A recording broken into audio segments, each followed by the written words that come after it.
West আফ্রিকার একটি ছোট দেশ যেখানে লোকাল লোকজন এবং সরকারের মধ্যে গৃহযুদ্ধ শুরু হয়ে যায়।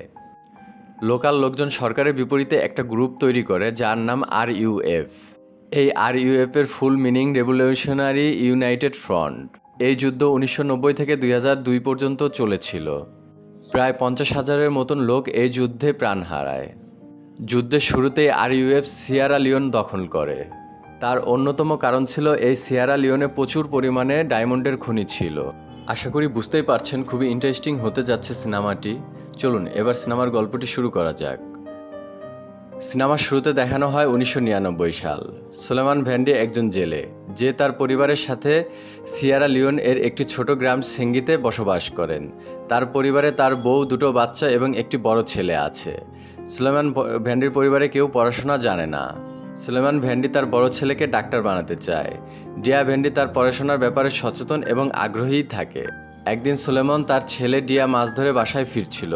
হঠাৎ করেই তাদের গ্রামে আরইউএফ এর সৈন্যরা হামলা করে। সুলেমান তার পরিবারের সদস্যদের বাঁচানোর জন্য বাড়ির দিকে ছোটে। সে বাড়িতে এসে বাড়ির পিছন দিকের বেড়া কেটে তার পরিবারের সদস্যদের নিয়ে ছুটতে থাকে। সে আরইউএফ এর সৈন্যদের হাতে ধরা পড়ে যায়, কিন্তু সে তার পরিবারের লোকজনকে বাঁচাতে সক্ষম হয়। তার পরিবারের লোকজনরা পালিয়ে যায়। ওই হামলাতে গ্রামের অনেক লোক মারা যায়। যারা বেঁচে যায় তাদেরকে সৈন্যরা বন্দি করে। মুহূর্তের মধ্যেই সাজানো গোছানো একটি গ্রামকে সৈন্যরা তছনছ করে দেয়। সৈন্যদের মধ্যে 15-16 বছরের বাচ্চা সৈনিককেও দেখা যায়। তারা তাদের ক্লান্তিকারী ইউনাইটেড মনে করে। সুলেমানকেও বন্দি বানানো হয়। আর ইউএফের লিডার দুর্বল বন্দীদের হাত কেটে দেয়, তারা পরবর্তীতে নির্বাচনে যেন সরকারকে ভোট দিতে না পারে। আর সবল বন্দী পুরুষদের নিয়ে যাওয়া হয় মাইনিংয়ের জন্য। সুলাইমানের যখন টার্ন আসে তখন লিডার তার হাত কাটে না। তাকে ট্রাকে করে নিয়ে যাওয়া হয় মাইনিং করার স্থানে। কোনো বন্দী হিরে চুরি করার সাহস দেখালে তাকে প্রাণে মারা হতো। ক্যাপ্টেনের নজর সবসময় বন্দীদের উপর এবং মাইনিংয়ের উপর থাকতো। অন্যদিকে ড্যানি আর্চার একজন এক্স সোলজার, যে কর্নেল গার্ডিসির জন্য কাজ করত। তার কাজ ছিল আরইউএফকে অস্ত্র সাপ্লাই করা আর তাদের থেকে হিরে কালেক্ট করে কর্নেল গার্ডিসকে দেওয়া। কর্নেল গার্ডিসের কাজ ছিল সেই মাইনিং করা কাঁচা হীরা সাউথ ডায়মন্ড কোম্পানি এক্সিকিউটিভ ব্র্যান্ডি কেবের কাছে বিক্রি করা। তারা এই ইলিগাল হীরা লিগ্যাল বানিয়ে মার্কেটে বিক্রি করত। আর্চার কমান্ডার জিরোর সাথে দেখা করতে আসে। তাকে হীরার বদলে আর্মস সাপ্লাই করবে। এই হীরা স্মাগলিং করার সময় লাইবেরিয়াতে সে ধরা খায়। তাকে জেলে ভরে দেওয়া হয় এবং সমস্ত হীরা পুলিশ কাস্টাডিতে নিয়ে যাওয়া হয়। অপরদিকে মাইনিং করার সময় সুলেমান একটা বড় কাঁচা হীরা খুঁজে পায়, যেটা গোলাপি কালার থাকে। সে আন্দাজ করতে পারে এটা অনেক মূল্যবান। বাথরুম করার কথা বলে হীরাটি লুকাতে চলে যায় সে। ক্যাপ্টেন পয়জন তাকে কিছু বলার আগেই হুট করে সেনাবাহিনী সেই মাইনিং স্পটে হামলা করে বসে। এই হামলাতে ক্যাপ্টেনের সাথে অনেক সঙ্গী মারা যায় এবং তার এক চোখ নষ্ট হয়ে যায়। বাকি যারা বেঁচে যায় তাদেরকে গ্রেপ্তার করে জেলে নিয়ে যাওয়া হয়। কিন্তু সুলেমান ধরা খাওয়ার আগেই মাটির মধ্যে তার হীরাটি লুকিয়ে ফেলে। জেলে ক্যাপ্টেন পয়জন বারবার সুলেমানের কাছে হীরার কথা জিজ্ঞাসা করতে থাকে, কিন্তু সুলেমান সমস্ত পরিস্থিতিতেই তা অস্বীকার করতে থাকে। সে বারবার বলতে থাকে ওই হীরা কোথায়। সে সুলেমান আর ক্যাপ্টেন পয়জনের হীরা রিলেটেড সমস্ত কথা শুনে ফেলে। ড্যানি তাকে এবং সুলেমানকে জেল থেকে মুক্ত করায়। ড্যানি জেল থেকে মুক্ত হবার পর তার একটা বন্ধুর কাছে যায় এবং কিছু টাকা দেয় একটা অস্ত্রের জন্য। তার কারণ হচ্ছে ওই জায়গার পরিস্থিতি এমন খারাপ ছিল যে কোনো মুহূর্তে অস্ত্রের দরকার হতে পারে। ওইখানে ড্যানির পরিচয় হয় মেডি বাওয়ার সাথে। ড্যানি তার উপর লাইন মারতে থাকে। একটু পরে সে রিয়েলাইজ করতে পারে সে একজন সাংবাদিক। সে শুধু ব্লাড ডায়মন্ড মার্কেটের সকল টাইপ ইনফরমেশন চায়। ড্যানি তার কাছ থেকে দূরত্ব বাড়িয়ে দেয় এবং ওইখান থেকে চলে যায়। সুলেমান তার পরিবারের সদস্যদের খোঁজার জন্য ক্যাম্পে চলে যায়। সেখানে সে কোনো ধরনের হাদিস পায় না। অন্যদিকে আরইউএফ আবার গ্রামে হামলা করে, ছোট বাচ্চাদের তুলে নিয়ে যায়। এর মধ্যে সুলাইমানের বড় ছেলে ডিয়াও থাকে। ওই দিনে ড্যানি কেপটাউন যায় কর্নেল গার্ডিসের সাথে দেখা করতে। কর্নেল গার্ডিস জানায় তার ধরা খাওয়ার ক্ষতিপূরণ হিসেবে তার বড় গোলাপি রঙের কাঁচা হীরাটা তার চাই, কিন্তু ড্যানি চেয়েছিল ওই কাঁচা হীরাটা তার নিজের জন্য। সে হীরাটি বিক্রি করে আফ্রিকা থেকে চিরতরে চলে যাবে। কোনো উপায় না দেখে সে কর্নেল গার্ডিসের সাথে একমত পোষণ করে। ড্যানি আবারও সিয়েরা লিওন এসে পড়ে। সুলেমানের সাথে একটি ডিল করে। হীরার বদলে সুলেমানকে তার পরিবারের সাথে সে দেখা করিয়ে দিবে। প্রথমে সুলেমান রাজি হয় না, পরে সে রাজি হয়ে যায়। তখনই আরইউএফ হামলা করে। দুইজন বাচ্চা একটা ঘরে আশ্রয় নেয়। ওই ঘরে প্রথম থেকেই অনেকেই বাঁচার জন্য ওইখানে লুকিয়েছিল, অথবা সাথে সাথেই সুযোগ বুঝে ওই ঘর থেকে তারা বের হয়ে পড়ে। ড্যানি আর সুলেমান একটা ক্যাম্পে যায়। সেখানেও আবারও ড্যানির সাথে মেডির দেখা হয়। ড্যানি মেডিকে বলে সুলেমানকে তার পরিবারের সদস্যের সাথে দেখা করিয়ে দিতে সাহায্য করতে। প্রথমে মেডি না করে, পরে রাজি হয়ে যায়। তারা সবাই মিলে একটি রিফিউজি ক্যাম্পে যায়, যেখানে 10 লাখ লোক নিজের বাসস্থান হারিয়ে ওই ক্যাম্পে আশ্রয় নিয়েছে। ক্যাম্পের মধ্যে সুলেমান তার পরিবারের দেখা পায়, কিন্তু আফসোস সেখানে তার বড় ছেলে ডিয়া ব্যান্ডি নেই। সে তার স্ত্রীকে জিজ্ঞাসা করার পর জানতে পারে ডিয়াকে RUF নিয়ে গিয়েছে। সুলেমান রাগে কষ্টে পাগলের মতন আচরণ করতে থাকে। এই সমস্ত কিছু করে কোনো ফায়দা হয়নি, কারণ ফ্যামিলি সিরোসের proper legal document fill up করেই তাদের পাবে। এরপর সুলেমান ড্যানিকে হীরার লোকেশনের সন্ধান দেয়, যা ড্যানি চাচ্ছিল। ড্যানি মেডিকে ইনফরমেশন দেয় কিভাবে মার্কেটে ইলিগাল হীরা লিগ্যাল বানিয়ে বিক্রি করা হচ্ছে। সে প্রমাণস্বরূপ তার ডায়েরি মেডিকে দেয়, যেখানে সব ক্রেতাদের নাম নাম্বার সেই ডায়েরিতে থাকে।